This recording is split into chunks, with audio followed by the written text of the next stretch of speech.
Vegetable fried rice and vegetable kurma செய்ய போகிறோம். Vegetable fried ரைஸுக்கு வந்து தண்ணியிலே அரிசியை போட்டு வடித்து வெந்ததுக்கப்புறம் வடிச்சிருவோம். வடித்து உலர வைத்து அதுக்கப்புறமா அதோடைய மசாலாலாம் சேர்ப்போம்.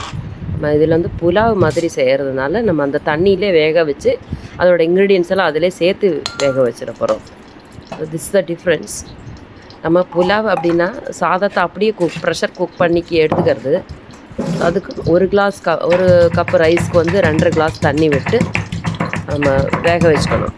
இப்போ அதுக்கு முன்னாடி இந்த கொஞ்சம் கீ போட்டு கேஷ்யூ நட்ஸு கிரேப்ஸ் எல்லாம் இருந்ததுன்னா நல்லா வறுத்து எடுத்து வச்சுக்கிட்டு அதுலேயே நம்ம ஜீரகம், ஜிஞ்சர் கார்லிக் பேஸ்ட்டு, 2 பச்சை மிளகா, ஒரு பாதி ஆனியன், சின்னதாக அரிஞ்ச ஆனியன், அப்புறம் கொஞ்சமாக ஒரு கைப்பிடி அளவுக்கு புதினா இலை, இதெல்லாம் சேர்த்து நல்லா சாட்டே பண்ணிக்கிட்டு அதிலேயே நம்ம அந்த ரைஸு சோக் பண்ணி வச்சுருக்க ரைஸையும் 2.5 கிளாஸ் தண்ணி, ஒரு கப்பு ரைஸுக்கு 2.5 கிளாஸு தேவை. நான் 2 கிளாஸ் விட்டேன், அதனால் எனக்கு கொஞ்சம் ரைஸ் குக் ஆகிறது கொஞ்சம் கம்மியாக குக் ஆகிருந்தது. அதுக்கப்புறமா நான் தேங்காய் தண்ணி விட்டு நான் குக் பண்ணேன். ஸோ நீங்கள் 2.5 கிளாஸ் ஆட் பண்ணுங்கள், அப்போ கரெக்டாக இருக்கும். நல்லா குக் ஆகி அதிலே இருக்கும். நம்ம இது ட்ரைன் பண்ண போகிறதில்ல. அப்படி ஃப்ரைட் ரைஸ் ஆனால் ட்ரைன் பண்ணி எடுத்துருவோம். நம்ம சாதத்தை அப்படி கஞ்சி வடிக்கிற மாதிரி லைட்டாக வெந்ததுக்கப்புறம் டக்குன்னு அது தண்ணியை பூரா மாற்றிட்டு அதை காய வச்சு ரைஸ் மாதிரி ஆக்கி நம்ம அதை செய்யலாம். அதுவும் செய்யலாம். உங்களுக்கு இந்த செக்ஷனில் உங்களுக்கு முடிவு பண்ணலாம், நீங்கள் புலாவ் பண்ண போகிறீங்களா இல்லை ஃப்ரைட் ரைஸ் பண்ண போகிறீங்களான்னு. இப்போ நான் ஒரு பெரிய வெங்காயத்தை அரிஞ்சதில் கொஞ்சமாக எடுத்துகிட்டு இதில் நான் இதுக்காக வதக்கிக்கிறேன். அதிலே ஜிஞ்சர், நம்ம இஞ்சி பூண்டெல்லாம் சின்னதாக பொடியாக நறுக்கினது சேர்த்து சாட்டே பண்ணிக்கோங்க. 2 நான் நீள வாக்கில் முறித்த பச்சை மிளகாய் 3, அதுக்கப்புறம் அதுக்கு சேர்த்து உப்பெல்லாம் சேர்த்துக்கிட்டு கரம் மசாலா, மிளகுத்தூள், கொஞ்சம் லைட்டாக மஞ்சள் தூள், அதுக்கப்புறம் கொஞ்சம் உப்பு எல்லாம் சேர்த்து நல்லா வதக்கிட்டு அதுலேயே 2.5 கப்பு தண்ணி விட்டு ஊற வச்ச ரைஸ் அதிலே போட்டு நல்லா கலக்கி விட்டுட்டு குக்கரில் மாற்றி ஒரு 2 விசில் வர வரைக்கும் வேக விடலாம். அப்போதைக்கு நமக்கு ஃப்ரைட் ரைஸு ஃப்ரைட் ரைஸ் இல்லை, புலாவ் ரெடி. வெஜிடபிள் ரைஸ்னு சொல்லலாம். புலாவ்னு சொல்லும்போது கொஞ்சம் சேர்ந்த மாதிரி இருக்கும், பொங்கல் மாதிரி இருக்கும். ஃப்ரைட் ரைஸுங்கிறப்ப தனித்தனியாக உதிராக இருக்கும். அதான் டிஃப்ரென்ஸ். கொஞ்சம் மிளகுத்தூள், நான் மிளகுத்தூள் சேர்த்துக்கிறேன்.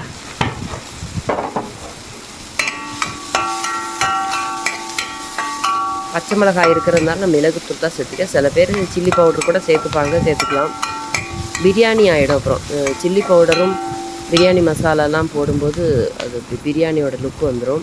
நம்ம இது புலாவ் மாதிரி செய்கிறதுனால கொஞ்சம் பொங்கல் மாதிரி தான் இருக்கும். இப்போ அதுக்கு ஜீரகம் அதுதான் போட்டு ஜீரகம் வறுத்து மிளகும் போட்டுக்கலாம். பொங்கல் மாதிரி தான். அதுலேயே வந்து வெஜிடபிள்ஸ் சேர்த்து இஞ்சி பூண்டெல்லாம் எக்ஸ்ட்ரா சேர்க்குறோம். இஞ்சி பூண்டு அந்த பூண்டு நம்ம சேர்க்க மாட்டோம் பொங்கலுக்கு. இதில் நம்ம பூண்டு சேர்த்துக்கிறோம். இதில் வந்து நீங்கள் நல்லா ஊற வச்சு 8 மணி நேரம் ஊற வச்ச க்ரீன் பீஸு குக் பண்ணி சேர்த்துக்கலாம். காலிஃப்ளவர், கேரட்டு, பீன்ஸு, சின்னதாக பொடி பண்ண உருளைக்கிழங்கு வேணாலும் சேர்த்துக்கலாம். பீட்ரூட்டும் சேர்த்துக்கலாம். நம்ம இந்த வெஜிடபிள் குருமா தனியாக சேர்ப்பறதுனால நான் அந்த வெஜிடபிள்ஸ், இந்த பொட்டேட்டோ, கேரட்டு, பீட்ரூட் எல்லாம் தனியாக அரிஞ்சு க்ரீன் பீஸ் எல்லாம் குக் பண்ணி ப்ரெஷர் குக் பண்ணி வச்சுருக்கேன். அது நான் குருமா சேர்த்து யூஸ் பண்ண போகிறேன். ஸோ இது வந்து ஜஸ்ட் ஒரு ஃபார்மாலிட்டிக்காக இந்த பீன்ஸும் கேரட்டும் நம்ம ரைஸும் கூட சேர்த்து வேக வைக்கிறோம். புதினா ஒரு கை ஃபுல்லாக போட்டுக்கோங்க. அது மாதிரி கசூர் மேத்தி இருந்ததுன்னா நல்லா வாஷ் பண்ணி ஒரு சின்ன டீஸ்பூன் அளவுக்கு பிழிஞ்சு ஒரு சின்ன டீஸ்பூன் அளவுக்கு சேர்த்துக்கிட்டால் நல்லா வாசனையாக இருக்கும். வெந்தயக்கீரை அது உங்களுக்கு இருந்தால் நீங்கள் கசூர் மேத்தி சேர்த்துக்கலாம், இல்லாட்டினா வேண்டாம். எனக்கு ஸ்மெல் ரொம்ப பிடிக்கும், அதனால் புதினா கூட நான் கொஞ்சம் கசூர் மேத்தி கூட சேர்த்துப்பேன். அவ்வளோதான். அப்போ இதோட ரைஸ் போட்டுக்கலாம். நெக்ஸ்ட்டு நான் வெஜிடபிள்ஸ் ஆட் பண்ணணும். அதுக்கு சாட்டே பண்ணுறதுக்கு இஞ்சி பூண்டு பேஸ்ட்டு, கரம் மசாலா ஒரு ஸ்பூனு, கொஞ்சம் பெப்பரு, அவ்வளோதான். அதுக்கப்புறம் இந்த புதினா லீஃபு, கசூர் மேத்தி எல்லாம் போட்டுக்கிட்டு 2.5 கிளாஸ் தண்ணி விட்டு மறக்கப்படாது 2.5 கிளாஸ் தண்ணி போட்டு நம்ம ப்ரெஷர் குக் பண்ணணும். 2 விசில் வர வரைக்கும் வேக வைக்கணும். அதுக்கப்புறமா நம்ம கேஷ்யூ நட்டு, கிரேப்ஸ் எல்லாம் நெய்யில் வறுத்து அதில் கொட்டி சேர்த்துட்டா புலாவ் ரெடி. அப்புறமா குருமா பண்ணிக்கலாம். குருமா பண்ணுறதுக்கு இதே தான்.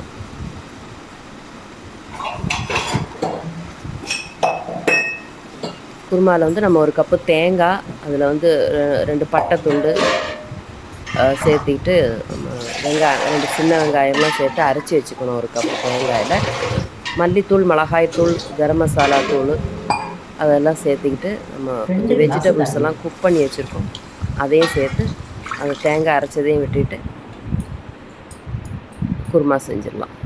ஸோ இதுக்கு சேர்த்து தொட்டுக்கிறதுக்கு சரி. குருமாங்கிறது ரொம்ப காரமாக செய்யக்கூடாது, கொஞ்சம் காரம் குறைவாக செய்யணும்.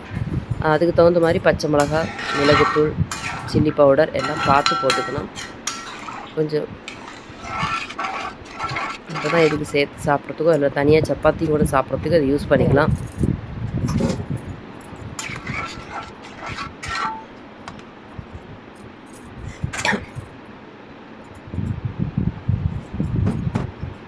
இது கலக்கிறதுக்காகத்தான் நான் அந்த பேன் எடுத்துக்கிட்டேன். அன்னிக்கான அது ப்ரெஷர் குக்கரில் கலக்கிறது கஷ்டம்.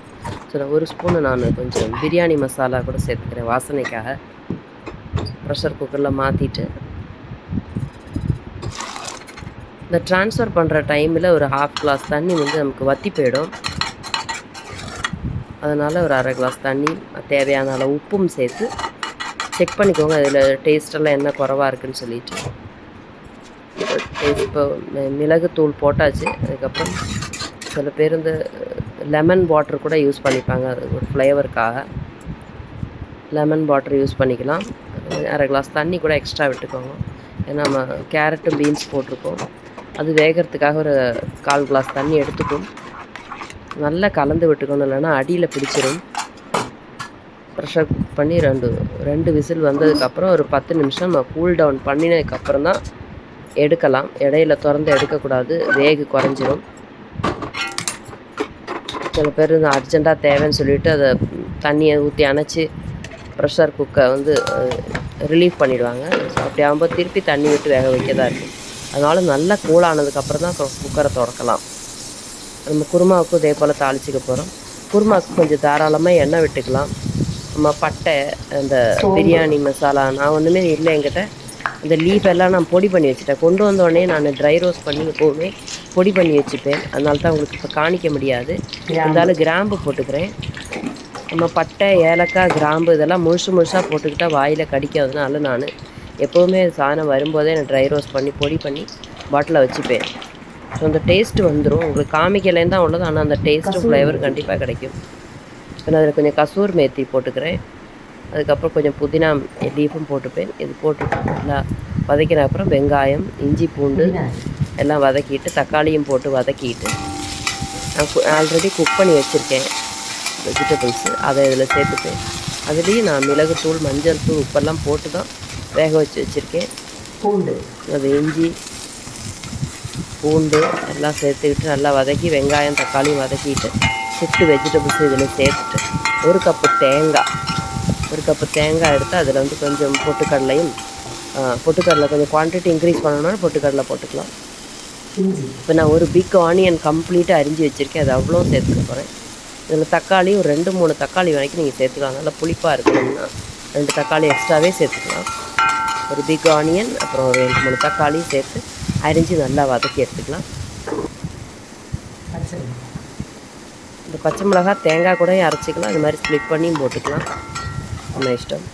காரத்துக்கு தேவையானது எப்படி சேர்க்குறோமோ அப்படி சேர்த்துக்கணும்.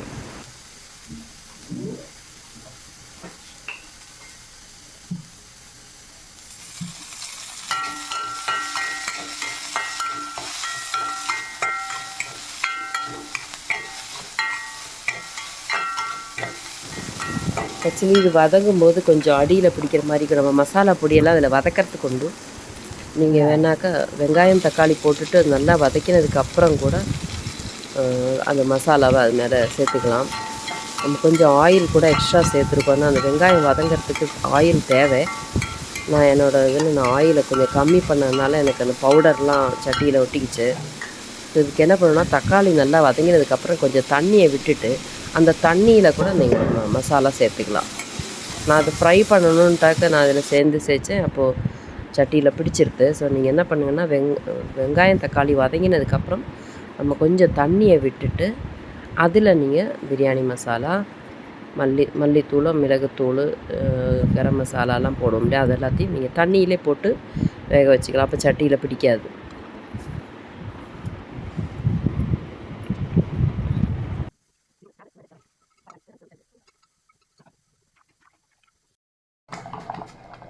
குருமா ரெடி. உப்பு எல்லாம் கரெக்டாக இருக்குது. இது வந்து ஃப்ரைட் ரைஸ்.